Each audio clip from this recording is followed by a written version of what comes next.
I want to try my hand again at making another bowl. But now that I have a bandsaw, I can actually cut some of those square pieces into more circular pieces to save a little bit of work on the lathe. But to do that, I need a circle cutting jig, so that's what we're going to make this time. It's a very simple jig. It just has the guide here so that it can slide right in on the bandsaw. It has this piece that can adjust, so the blade will be here. The wood will be centered on this point and rotate around to connect with the blade. So let's go ahead and build that and see how it works.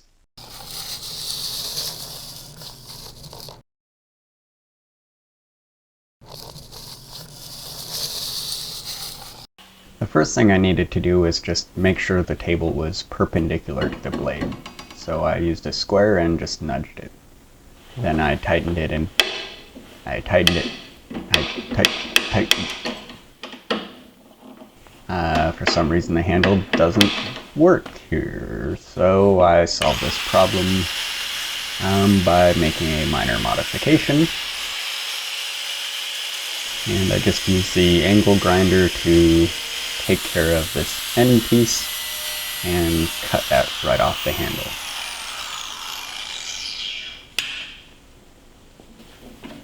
With that piece off, then I could actually twist it around and tighten the table in place. I found a scrap piece of 1/2-inch plywood that was approximately the same width as the distance between my bandsaw blade and the edge of the table. I just had one rough edge that I needed to smooth out, so I just cut that on the table saw, and then I cut it to the length that I wanted. After that, I needed to work on the piece that would fit into the miter slot, so I cut this other piece of scrap so that it was roughly the same size as that previous piece, and then I could cut off the edges of that to make that runner.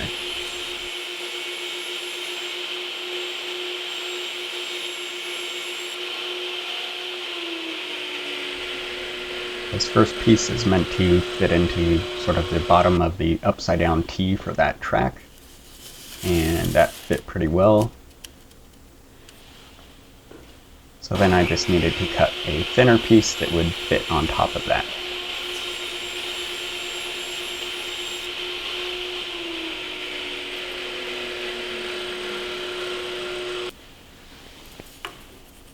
And I made sure that one was a little bit tighter. Then I just had to glue those together.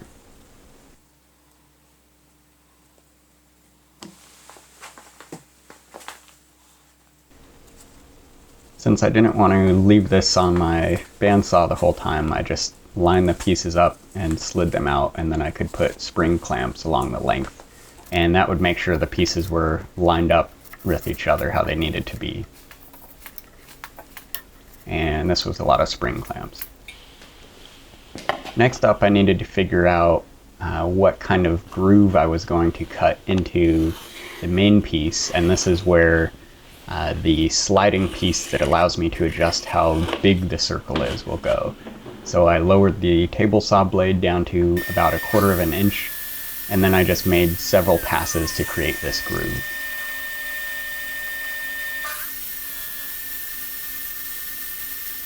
This doesn't have to be any specific size, so it doesn't have to be perfect. But at the end, I used the chisel to try to smooth out that rough edge that's left by the table saw blade. And then I could start cutting down the 1/4-inch plywood piece that I would use for on top of this jig.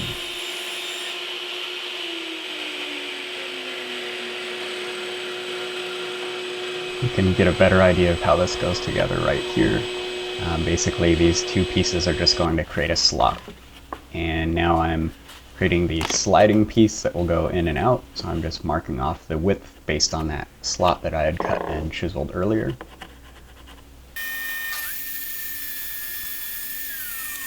And it ended up being just a little bit loose. So I went back and used the scrap that I had cut and tried to adjust it so it was a little bit wider and would fit better. And somehow that ended up being more loose, so I went ahead and did it yet again, trying to be a little bit more precise. And eventually I ended up with a piece that fit. So here you can see it slides in and it fits pretty nicely. And if we put the sort of top pieces of this jig on, you can see there's just a little slot between those, and that gives room for the dowel that's going to hold the piece that's being cut. But I wanted to fill that in so that there wouldn't be kind of a gap for any irregular pieces to catch on. So I cut another 1/4 inch piece of plywood down to about the size of that gap.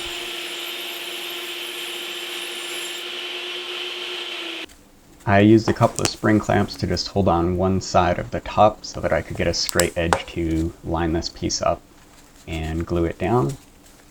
Once I got it lined up, then I could slide it out and just put some spring clamps on it.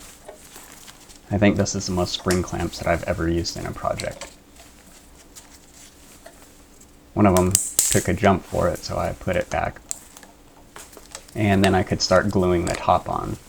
An alternative to cutting these the way I did and then gluing them separately is that you could glue them all as one big piece, and then once it's dried, run it through the table saw upside down and cut that groove in between them. Either way works fine.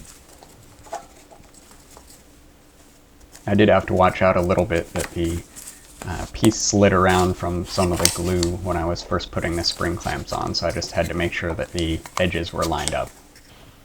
Once that was good, I could slide that piece back into place, and I could use that to line up the other side and make sure I had the correct width between them. Anytime you can use pieces of wood to make sure things are lined instead of trying to measure it, you're probably going to be better off. So with that nice and against that edge, then I could go ahead and clamp it down with yet more spring clamps and pull out that sliding piece so it wouldn't accidentally get glued in. And then I could drill a hole, and that's where the dowel would go that the piece that's being cut would actually ride on. And I just sort of eyeballed how big I wanted this dowel, and I ended up actually cutting it down just a little bit more after this. But with that ready, I slid it into the hole, and I realized this ended up being significantly tighter than I was expecting. So after I had punched it into place with this rubber mallet, it was very firmly in there, so it wasn't going anywhere. So I ended up not using glue on that. And I could take the spring clamps off of the miter track piece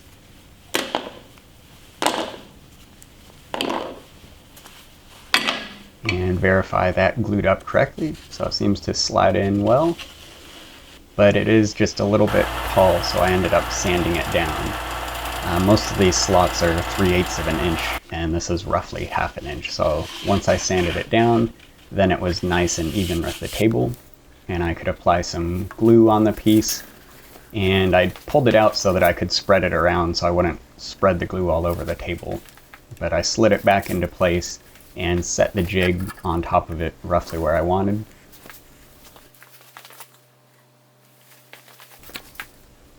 And I ended up having to adjust it. But eventually I got it where I think that I wanted it, and I put some paint cans on to help weigh it down. I gave it a little bit of time to get tacky and stick a little bit to the jig, so then I could slide it out a little, and then I could countersink a screw into the bottom and just keep slowly sliding it out and putting in more screws. That way I wouldn't have to leave it there and wait for it to dry for a long time. And this also helps with this piece being just a tiny bit warped. You can see that the screws kind of tighten it into place. With that in place, then I could cut the edge off of the jig, which is where that top piece wasn't quite the same size as the rest of it, so it evened everything out. And then I just started putting wax all over the surface, all over the sliding guide at the bottom, and all over the sliding piece that goes in the middle to actually adjust it. It'd probably be helpful if these had proper names, but yeah, this is the sliding piece. With the wax in place, it slid a lot better and fit very well. Then I could slide the sliding piece into place, and it ended up actually still being a bit tight, but I went ahead and cut or drilled a small hole into one of the pieces that I want to turn into a bowl. And this is walnut and padauk that is a few different pieces combined. So I lined it up and slowly moved this in. And I started to realize that the blade was bending just a little bit, so I had to tighten it to add some tension, and then I could slowly rotate this around. And what I didn't realize is that that pressure from the blade was actually sliding the jig slightly. Maybe I made it a little bit too slick with all that wax. But you can see it is a nice round cut. And here's a little closer shot. One issue that I noticed was that a lot of the sawdust built up right at the edge of this piece. So I ended up just cutting out a little notch to hopefully help the sawdust drop through. It ended up not helping as much as I was hoping. But here you can see the bowl piece, or what will eventually be a bowl, and actually properly cutting it with this jig. And that worked a lot better once I clamped things down.